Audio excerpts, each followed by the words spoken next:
I don't see AI replacing core selling jobs. I see it as enhancing. It does feel like Apollo's kind of having a moment right now. I would love to hear what the tailwinds that you feel are driving that. It is a fun time to be at Apollo, and I think part of our secret sauce, honestly, is just the PLG model. There's a myth that, in sales, you've got to be tough, or you've got to be aggressive, or, kind of all these things, when you can be kind and also be direct. If I was to write a book, Scott, the title of the book would be There Is No Silver Bullet. As a salesperson, it's easy to measure yourself just on the number, and whether you're good or you're bad. And what I had to do is reframe success. And success to me is, did I do the things that I could in my control the best of my ability? Behind the scenes, it was a small group of people that were doing everything. Welcome back to the GTM podcast. It's your host, Scott Barker. I want to know how this insane growth actually happened.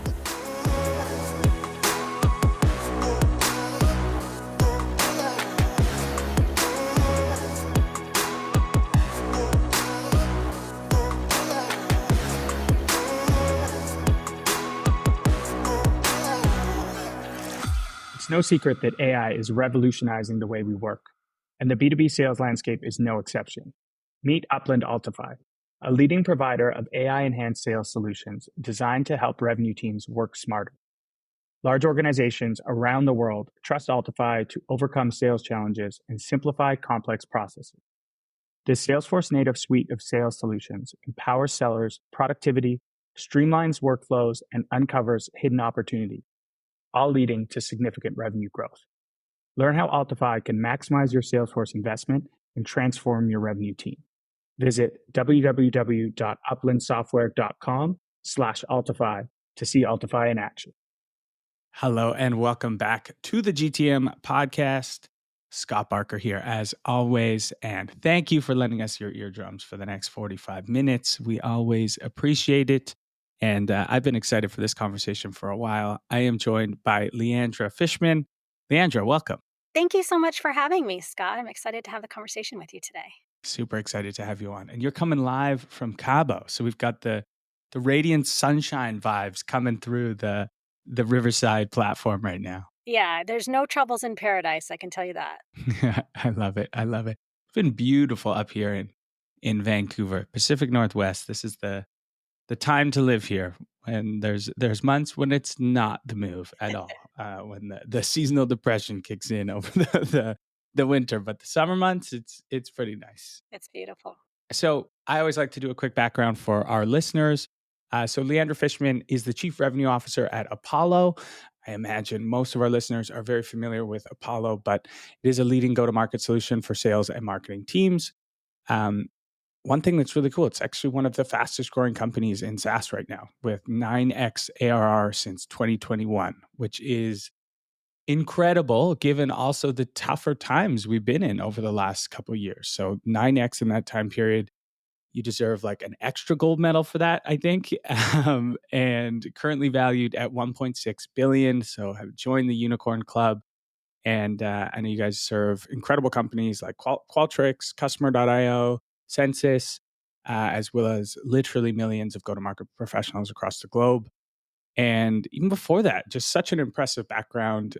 Previous to that, you were the CRO of Intercom, another great company in kind of the sales and MarTech space. And then previous to that was the SVP of Sales and Success for SendGrid, and led the company through a successful IPO, which is incredible. And then SendGrid got acquired by Twilio, and then you became the VP of Commercial Sales at Twilio. And then somehow, in amongst all of those incredibly demanding roles, managed to find time to build an executive consulting business.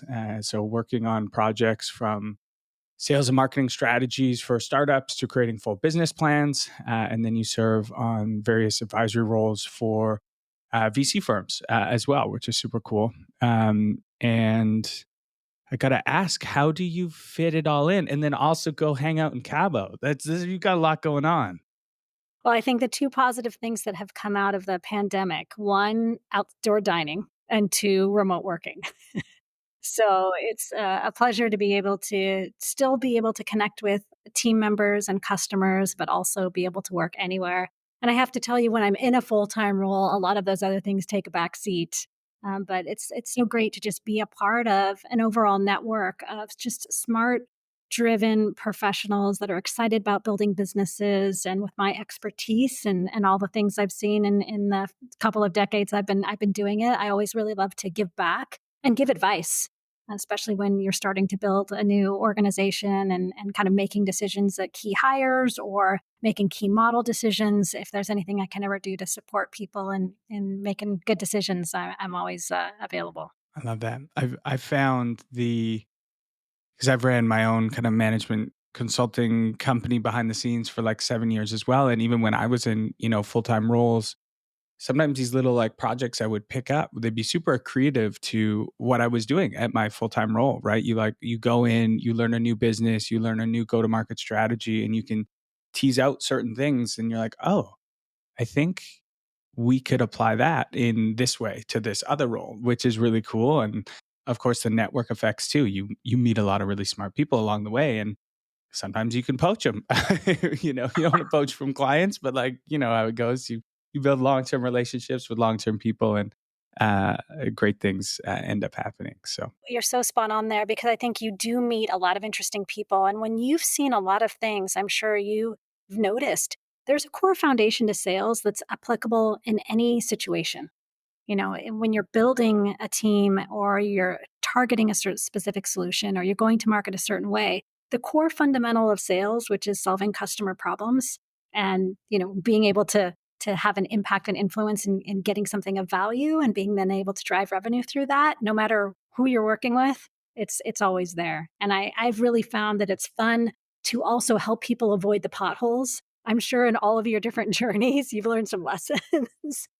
And I think that, like, why have to repeat that lesson when someone else can give you a little bit of sage advice that might get you a jump start to be able to skip over that one until you hit the next one. totally, I think that's sometimes the most valuable advice. It's not do this; it's don't do this. It can be just as valuable, for sure, and save months and months or quarters and quarters of heartbreak. So just quickly, like level setting, how big is your team at Apollo today that rolls up to you? That rolls into me, I have probably about 150 people. I manage sales and support, customer success, our professional services team, revenue operations. So a lot of different teams within Apollo, all focused on the customer journey, from kind of end to end. Very cool. And I was mentioning this before we hit record, and just as someone who is on the sidelines now, but was in kind of the sales tech space for a long time, and we won't say sidelines because we're still investing and helping startups, but not full time in revenue technology anymore. But I've been seeing this like very real, tangible, palatable shift in kind of, call it, brand perception of Apollo. We have a big Slack channel with 260 go-to-market executives that are talking all day long, and just hearing a lot of really seasoned folks making the switch, or at least very curious about making the switch. And even the things you're doing on social and some of the key hires I've seen you make, it does feel like Apollo's kind of having a moment right now. And I would love to hear what the kind of tailwinds that you feel are driving that. And that's just from an outsider perception. Yeah. It is a fun time to be at Apollo. And I think part of our secret sauce, honestly, is just the PLG model. Because in many solutions, as you know, you can't touch or use or try or kick around a product without having to engage with a sales professional and then having to go through maybe a demo and having to then do a trial. And maybe you might get a POC. But a lot of times solutions are, kind of barricaded through a lot of different stages in a sales cycle. Whereas in a PLG sales cycle, the product is accessible and available to start a free trial immediately. And it's so intuitive and easy to use that people can just get started and jump in right away. And so I think that that's part of the strength that Apollo has really had. I think also being accessible in terms of, in the past, many vendors, in order to get data and information, is something you've got to really do some deep integrations with, and you've got to really connect into your infrastructure and your tech stack in order to be able to leverage what's out there. And with the ease of use in Apollo, it really just has come to help everybody. And we kind of like to be that support system for those SMB organizations, because of course, as you get bigger and you start to grow, you get much more complex and you have more accessibility to people that have experience, either knowledge or, kind of systems or workflows. And to smaller companies, you just either don't have those resources, or you might not have the expertise or the experience to really be able to leverage, I think, the power of a go-to-market intelligence platform. Totally. Yeah. It feels like, too, the idea of consolidating the revenue stack has obviously gained a lot of traction over the last couple of years as people start tightening their budgets. They're looking at every tool spend, and whether it's true or not, it feels like Apollo was very well positioned to take advantage of that story and that attitude. I think a lot of the other players in the space, they started with one problem, and then they've tried to go horizontal from there, where it feels like Apollo was very intentional in building a horizontal platform from the beginning and bringing in the data. I know now it almost seems like crazy that the data wouldn't live in the platform that I'm using, that I would have to pipe in all of these different sources. And I think not just in RevTech, but across categories, I think we're going to see that become more common, that you don't need to go outside and have all these different integrations just to pipe data into the platforms you're using every day. I know that problem is one that everyone is having. And I can tell you frankly, that's why I decided to come to Apollo. I didn't know about Apollo before getting introduced to the CEO. And when someone mentioned Apollo, I thought, oh, the last thing the world needs is another sales intelligence tool.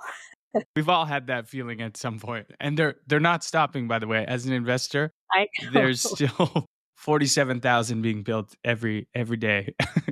Yeah, but from my perspective, being the persona that understands the pain, and coming from a team that I was managing over 200 sellers, and we probably used 20 different tools, spending multi-million dollars a year, and it still didn't work well.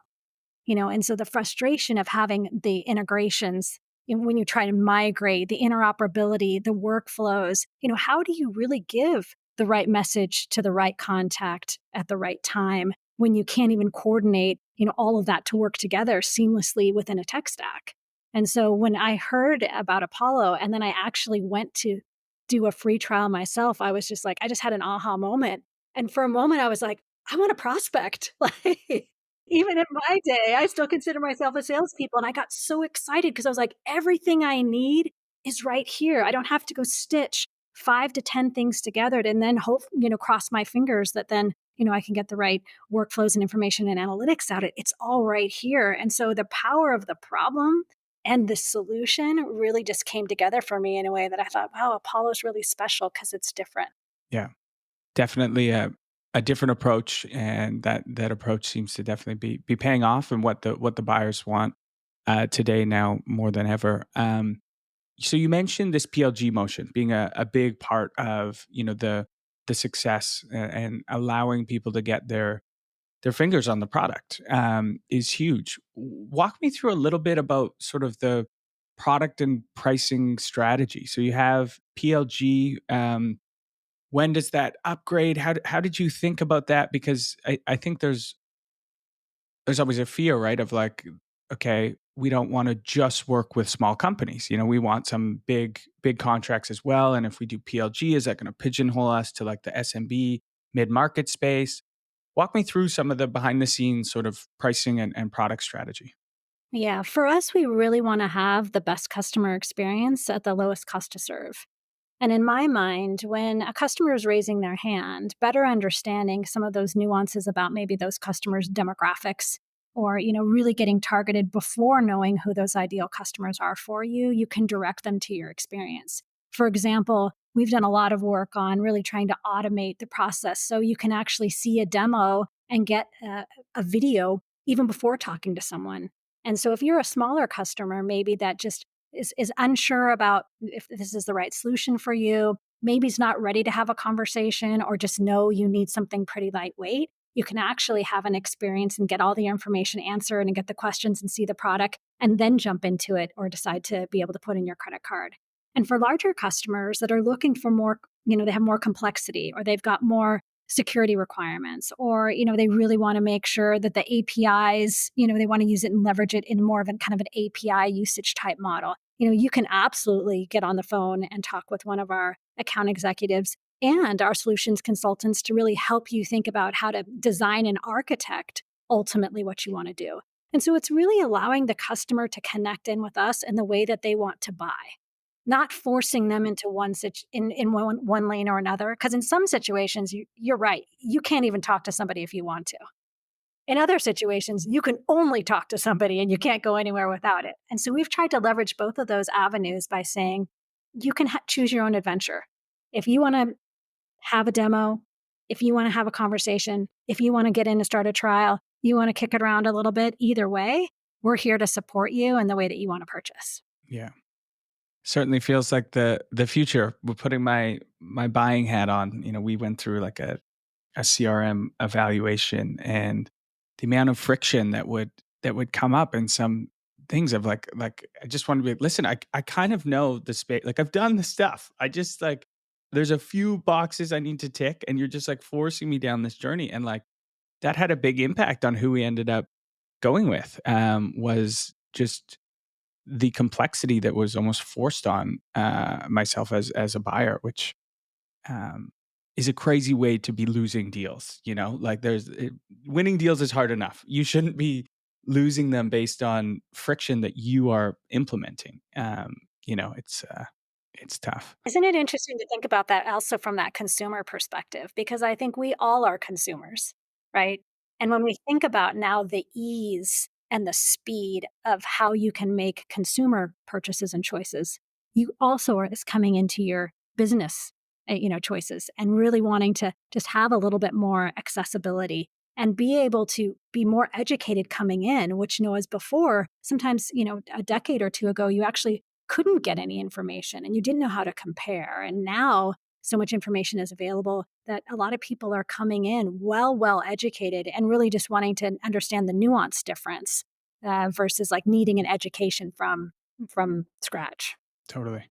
For me, if I could basically not talk to a salesperson the whole way, like that's me, how I prefer to buy, and that's coming from someone who was in sales for a long time. Can you share, has there been instances that, let's say, a larger company or a larger contract has come through with like very little sales interaction, where they have done almost all of the work, and then you're just like, oh wow, we just signed a $50K deal, and I think they talked to one person for 20 minutes. Has that happened? Does that happen frequently?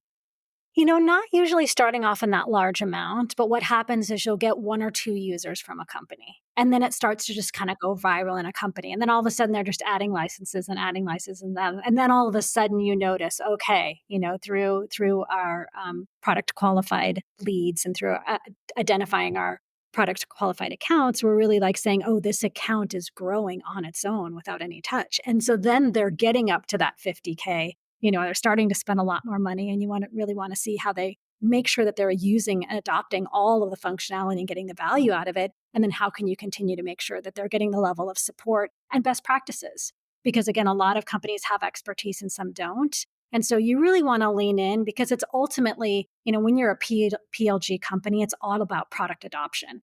And so if a customer is not adopting your product because it's either too complex, or maybe they don't have the right expertise, or they can't find what they need, and then they churn, then you've got a different problem.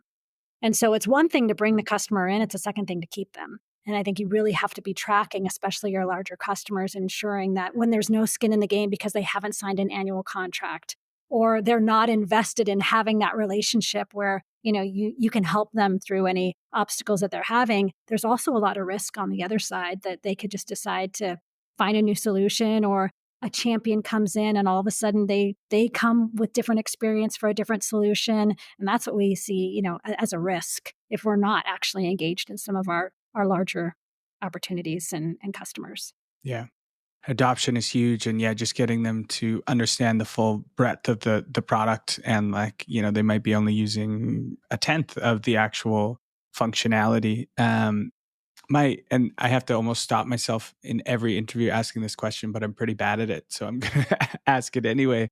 But I think you'll have a really interesting purview because I imagine a lot of your buyers are asking about, AI and how that's going to impact sales in the future and now. Um, I guess two-part question: how is your team at Apollo leveraging AI to make your go-to-market motion more efficient? And then, what are some of the ways that maybe your customers are using AI or thinking about AI? Yeah. I think AI is interesting because it's still in its infancy. And I think how it's applied to business in every different scenario can be really something that can just help enhance work that's already being done. And so I see it as kind of a productivity tool and being able to really take information and whether it's summarize it or whether it's, kind of fill in maybe some pieces that are missing that you want to better understand something holistic. I see it as a tool to help enhance versus replace. I think in certain scenarios, depending if you are more in like a customer support type tool where there's a knowledge base and you want to direct someone to a knowledge base to get the answer and you're just trying to get it as fast as possible, I think AI can be really supportive in that. But in terms of replacing human interaction in different scenarios, I don't think that it's applicable in every single, especially sales interaction, because people still buy from people in essence. I mean, even in a PLG company, you're still going to support, or you're still, wanting to engage with asking, usability questions maybe, or trying to get better information on how to leverage and get the most value out of it. So I don't see AI replacing yet, kind of core selling jobs. I see it as enhancing. I mean, we all know the power that tools have when they can summarize, your notes from a call, right? Back in the day, you'd spend a half an hour after every call writing all your notes, having to put them into, your CRM system or referring to them. And now, just the speed in which everything can happen through conversation intelligence is magical. And you can then, it's different to be a reviewer or to kind of be a proofreader than it is to be actually kind of creating and writing those notes. And so I see it as a tool that you can really look to say, okay, how can I maybe gather some information about this account or this contact? How can I maybe take my own information and enhance it, whether that's messaging or whether that's, something that you want to do around kind of a type of engagement that you want to be able to ensure that you're giving your best, kind of presentation or proposal with information, especially when it's being directed at following up with actions from a call or, making sure that you're really, seeing how you can take that relationship and continue to foster pieces of information maybe that you missed. And so how can you follow up from that perspective? So I think pre and post call notes is a big deal. I think refining messaging also can be helpful. But again, I don't think it replaces that total, human experience. Agreed. You were at Outreach, I know, early, kind of back in the day. And I think Outreach was one of the companies that really kind of stepped forward with more of that automation aspect of obviously, sequences and things like that. I'm curious, like from your perspective on AI, do you see AI replacing anything in that type of workflow?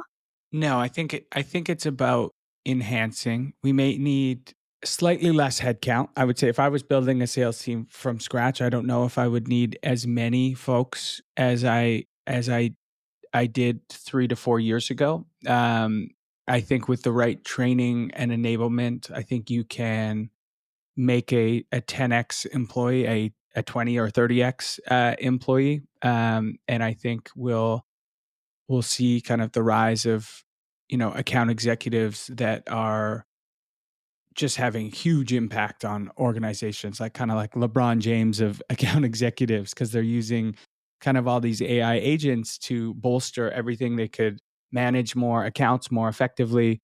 I'm seeing kind of the rise of almost like automated co-pilots for like solution engineers as well. So it allows the human to spend more time, as you mentioned, doing the human to human interaction and not having to worry about, all these very technical questions that come up, because you can, look to AI to serve those up. So I think it will definitely be about enhancement, and enhancement may lead to either we just have more efficient organizations. And if you have 50 enhanced sellers, then you're going to grow at a certain rate, or you can choose to, have 10 enhanced instead of the 50, and maybe grow at a similar rate that you would with 50 that aren't using AI. But yeah, it's going to be interesting. I think we're, as you mentioned, like in really, really early days. I do think one of the things we're doing is putting AI into like the predictable revenue process that we've all been running for 12 years, which is kind of fundamentally breaking down. And we're just trying to put AI into that old way of thinking versus reimagining kind of from the ground up with like first principles. Okay, now we have this technology. Can we reimagine what revenue generation looks like? Which I don't I don't have the answers yet. I wish I do, but I think there's going to be some really interesting things that happen over the next couple of years. I think it's such a great call out. I think when you can use AI specifically in trying to find information that you have created yourself.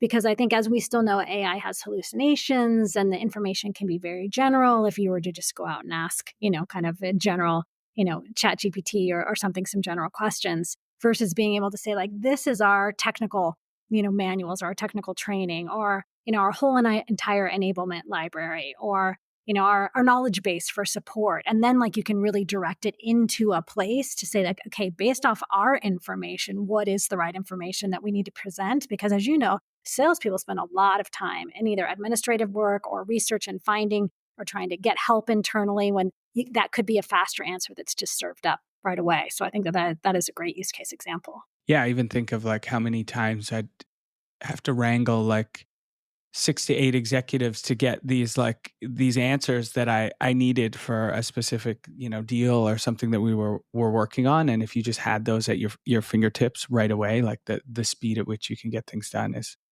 pretty amazing. Yeah, it's certainly a fun time to be alive, a fun time to be in business, a fun time to be in software. I think we're going through one of the more fundamental shifts that we've at least been in my lifetime, for sure. So much of sales is like there's a tribal knowledge aspect to it, you know?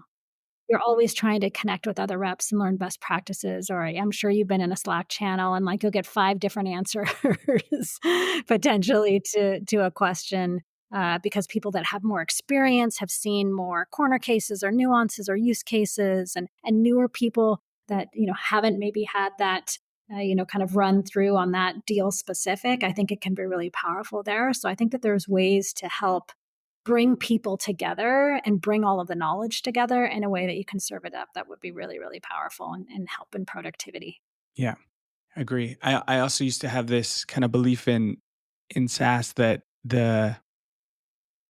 I would take a seller that had deep domain expertise over like a seller who had less domain expertise but really strong sales process and fundamentals. I believe that the domain expertise would ultimately trump it, and they could maybe not run as crisp of a process, but if they were trusted and respected in their domain expertise, then that's going to build trust with a buyer quicker.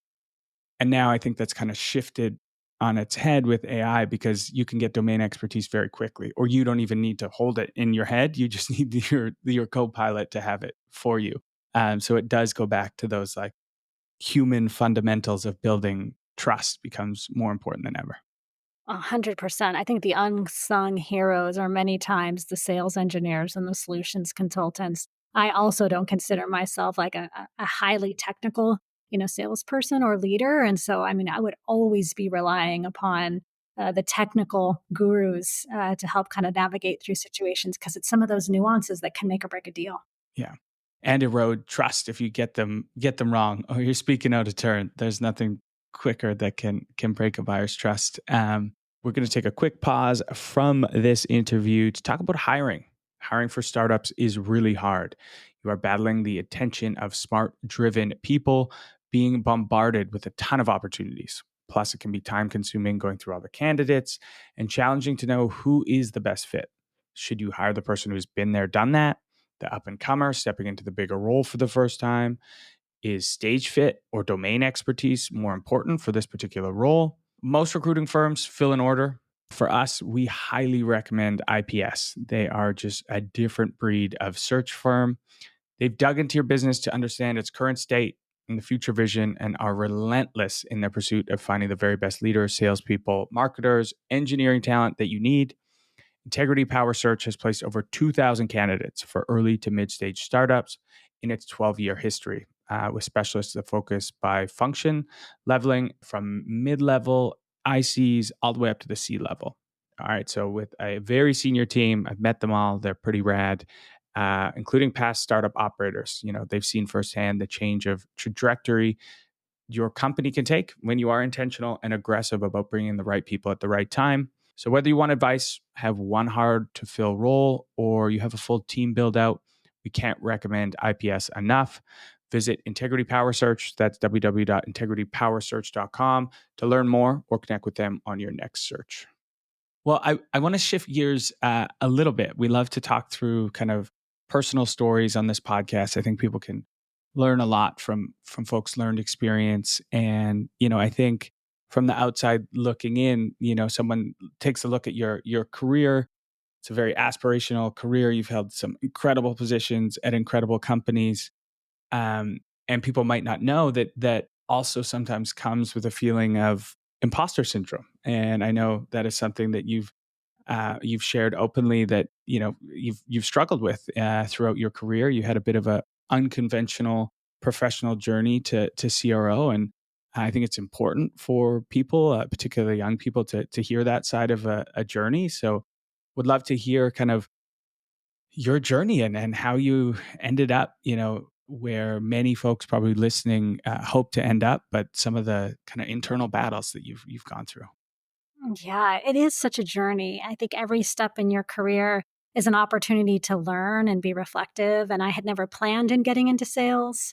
And I started at the very bottom of my career and really never thought maybe I was, kind of worthy each step as I was kind of going up of really having all the knowledge that I needed or, having maybe the best, kind of background or education or a resume. But the one thing that just I held true to was just my intention and desire to serve, to help my teams, to help customers.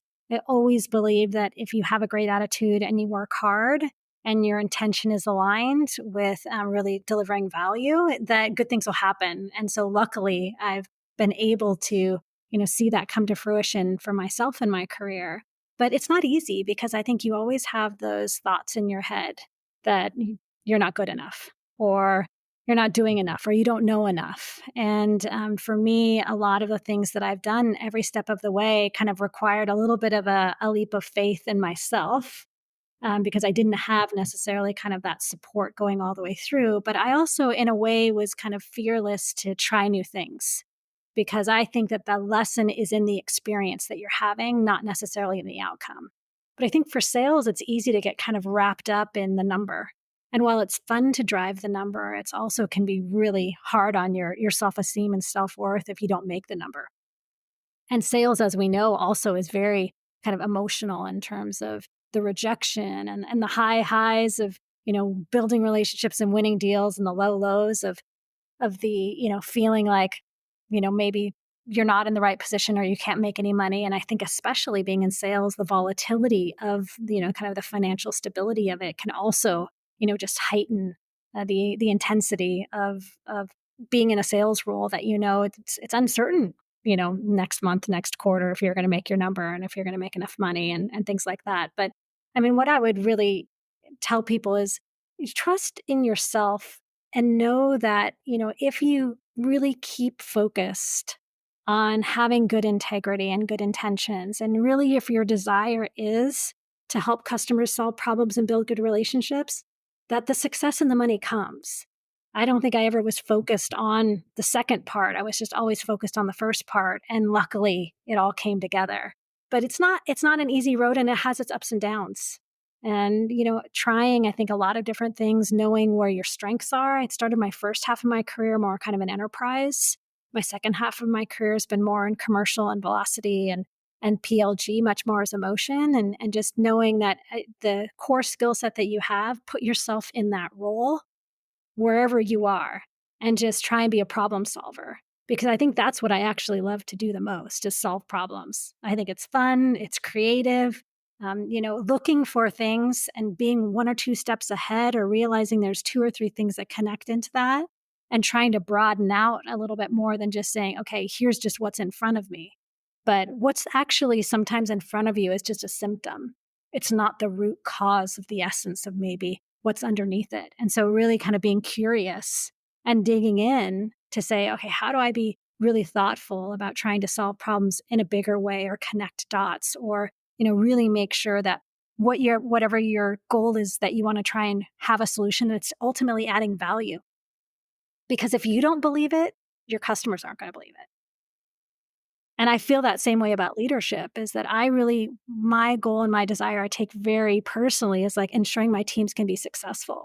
And if they're not, the first place I look to is me. It's like, what have I done to help these teams be successful or this person? Or do they have the right information or structure or process or skills? And it's just like, how do I ensure that I'm, doing the best that I can for my teams before then I'm expecting them to deliver something. So I think also leading by example and really, my teams, building that trust to know that I care deeply about them and their well-being as a person holistically as much as I want them to be successful and be able to win. I love that quote you said that lesson is in the experience, not the outcome, and can be very difficult to remember when you're in sales, when your whole life is about the outcome and not losing touch that, maybe going through that 7-month sales process that you ultimately lost, like how much did you learn through that experience, and what can you take forward to make sure that, you're set up for success for the next time, and no one can take that away from you. And I think this idea of leadership of like full accountability and looking inward before looking outward is huge. Question on that is, how much are you still in the trenches as a CRO? I think a lot of maybe sellers aspire to be a CRO because they're like, oh, I'm just going to be like strategizing all day and like motivating and like diving into, but like, I imagine you're still on how many sales calls a day? Yeah, not daily, but, especially when we have like more of a PLG motion, we're doing a lot more transactions that doesn't just require multiple layers in there. But just yesterday morning, I sent an email into a deal to try and introduce myself as exec sponsor. And we often have customer problems and issues where I always want to jump in and see how I can help elevate and escalate and mostly understand.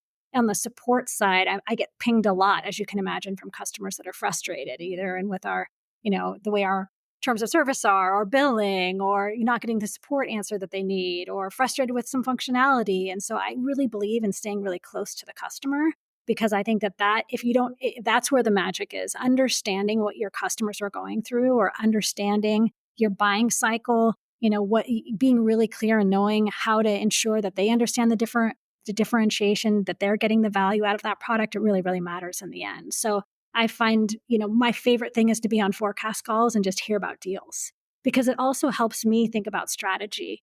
Like, oh, okay, I'm hearing and seeing a lot about use case, one specific use case or something's happening competitively in the market or there's some economic, headwinds that we're facing. What do we need to do to think differently about that? And so to me, just having the pulse of your team, having a pulse of your customer, really, really matters. And I want to say one thing, as you had just talked about a little bit about, kind of the lesson. I think as a salespeople, as a salesperson, it's easy to measure yourself just on the number and whether you're good or you're bad. And what I had to learn through my career, because I often felt that way and felt the pressure of failure or felt the pressure of the perfection. And what I had to do is reframe success. And success to me is, did I do the things that I could in my control the best of my ability? And so in my mind, success every day, at the end of the day, when I hear that voice inside my head that starts to rattle off all the things that I didn't do or I shoulda, woulda, coulda done, I just ask myself, did you try your best today? And I know that when I try my best, that's good enough. And not every day is a rockstar A+ day. Some days I'm like, oh, this was a rough one. But I wake up every day with a little bit of a clean slate and just be like, all right, today's a new day. So I'm going to give it my best shot.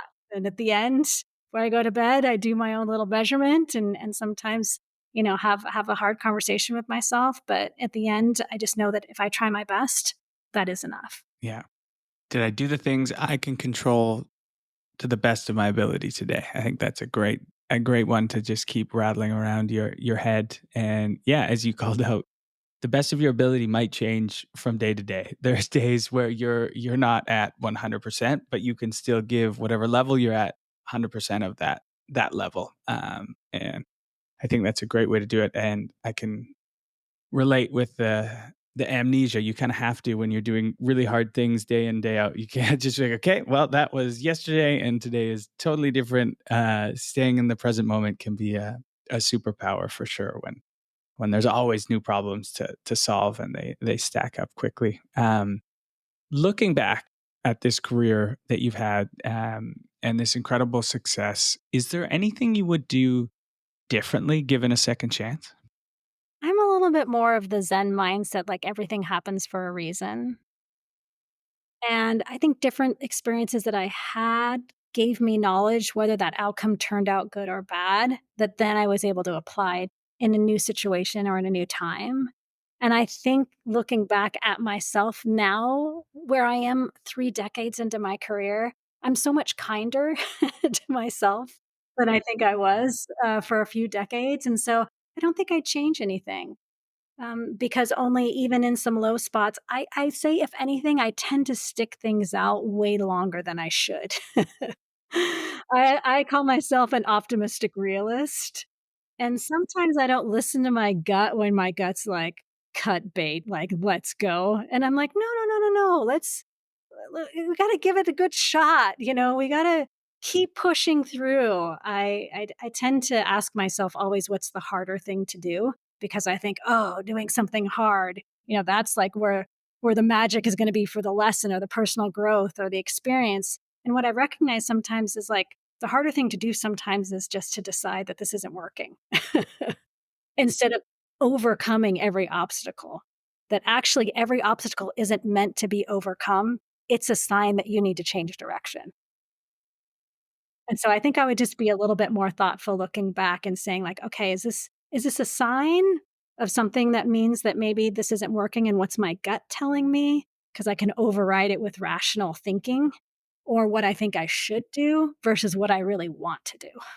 Because sometimes you want to do something that you know is serving in your best interest and you don't allow yourself the grace to be able to disappoint someone else or to change your mind or to do something that you think might have negative impact on others, because I know that that's always top of mind for me, just ensuring that I'm adding value, and feeling responsible. I have such a responsibility gene, DNA. I also know I don't have to solve it all myself, and it's not always my problem to fix.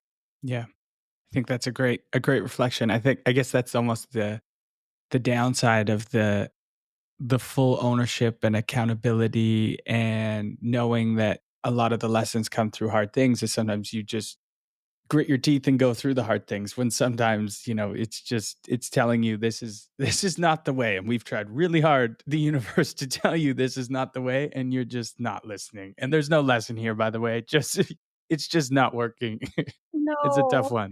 I kind of joke the Yeah. universe acts in a whisper, a shoulder Mm. tap, and then a bitch slap. Yeah. That's a good one. That's a really good one. I'm gonna remember that one for sure. I say a similar thing of like once you're at the like the bitch slap part is like you either make a move or the universe will make it for you, and that often happens. 100%. And it's always unexpected. That's why it's just like, I think, change happens in a way sometimes when you're not able to make it. The universe will change a direction on you in even a worse way than you were to make it on your own because it's really trying to get your attention and kind of get you back into alignment. Totally. And I love the thing you said at the very beginning where you've just become kinder. And that's a beautiful way to end a career. I think that's when, or not end a career, but like in the latter half of your career, to have that be true and not be like bitter, because a lot of folks get hardened from doing hard things for a long time. And there's one of my favorite quotes. I think it's Aldous Huxley, and the quote is, "It's a bit embarrassing to have been obsessed with the human condition and study it my whole life, and all the wisdom I can give you is try to be a little kinder." And I love that quote. And he spent his whole life trying to figure out, the human existence basically, and that was his learnings on his deathbed, was just try to be a little kinder. And I think that's pretty damn good advice. I love that quote. And I think kindness, honestly, is at the essence of core where we should try and just connect, humanity, frankly.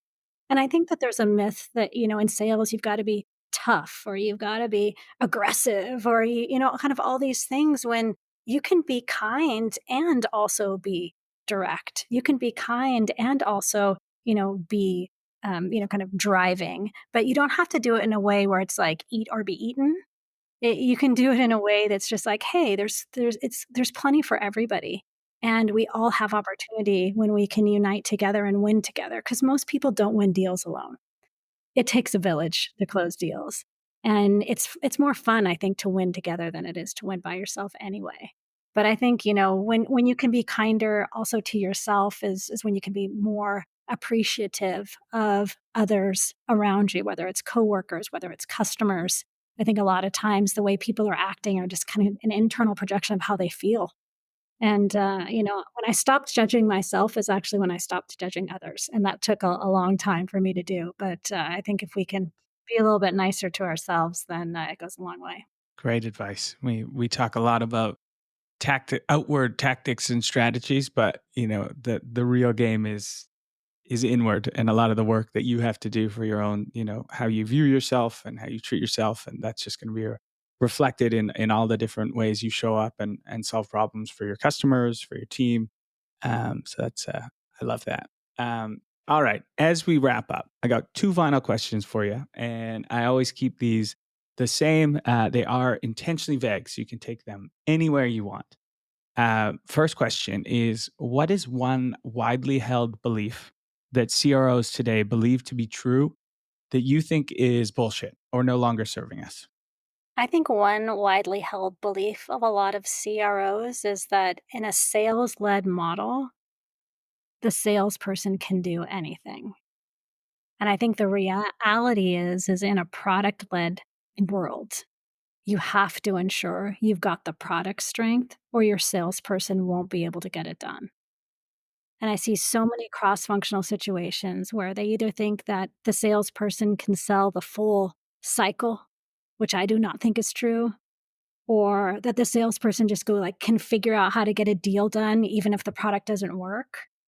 I think CROs also can have the perspective that it's only if it's not sales led, it's not good. Meaning like not leaning into kind of the self-serve model. I think there's magic in the self-serve model. And would you rather fish in your own pond or go fish in the ocean? Now you would say there's bigger fish in the ocean, but your odds of landing those fish are a lot smaller than it is eating every single day. And so I think some CROs can just, think that if it's only into sales, then that's the only way to make it happen. And I think it requires more creativity and more stability and more product strength and different ways for people to buy to then be able to leverage maximizing revenue that just doesn't come from sales humans.